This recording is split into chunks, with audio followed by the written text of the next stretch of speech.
उत्तर भारत का एक छोटा सा गांव था जहां सर्दी हर साल अपनी पूरी ताकत के साथ आती थी। दिसंबर का महीना था और रात के अंधेरे में कोहरा इतना घना हो चुका था कि सामने खड़े आदमी का चेहरा भी धुंधला दिखाई देता था। गांव के लोग अपने अपने घरों में बंद हो चुके थे।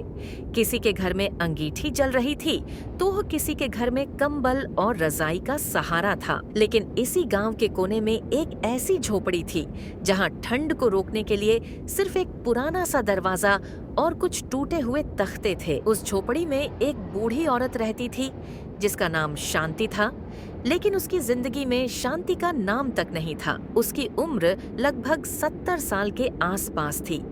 कमर पूरी तरह झुक चुकी थी, हाथ हमेशा हल्के हल्के कांपते रहते थे और उसकी आंखों में ऐसा गहरा दर्द छिपा था जो केवल लंबा समय और कठोर मजबूरियां मिलकर ही पैदा कर सकती है। रोज सुबह शांति माचिस के डिब्बे को अपनी झोली में रखकर शहर की ओर चल पड़ती।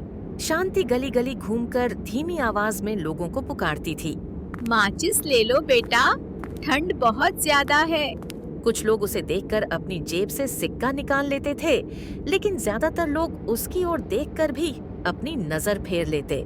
माचिस बेचना सिर्फ उसका काम नहीं था, माचिस उसके लिए जिंदगी और मौत के बीच का एक पतला सा रास्ता थी, क्योंकि जिस दिन माचिस नहीं बिकती उस दिन भूख और ठंड दोनों एक साथ उसका इंतजार करती थीं। गांव के कुछ पुराने लोग जानते थे कि शांति पहले कभी अकेली नहीं थी। आज से लगभग 10 साल पहले उसकी झोपड़ी में एक छोटा सा बच्चा भी रहता था जिसका नाम राजू था।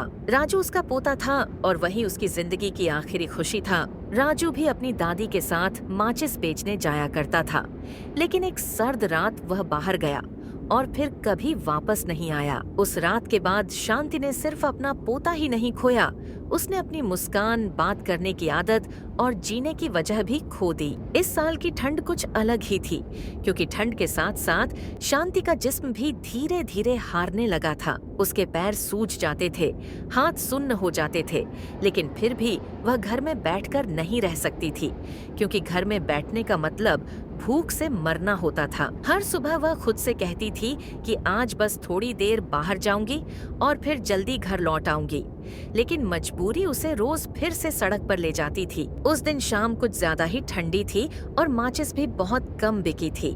थक चुकी शांति एक दुकान के बाहर बैठ गई और ठंड से बचने के लिए उसने एक माचिस की तीली जलाई। जलती हुई तिल्ली को देखकर उसकी आंखों के सामने उसका पोता राजू आ गया, जो उसे देखकर मुस्कुराते हुए कह रहा था, दादी, आग के पास बैठ जाओ, तुम्हें कम ठंड लगेगी। रात धीरे धीरे और गहरी होती चली गई और ठंड अपनी पूरी ताकत के साथ शांति पर टूट पड़ी।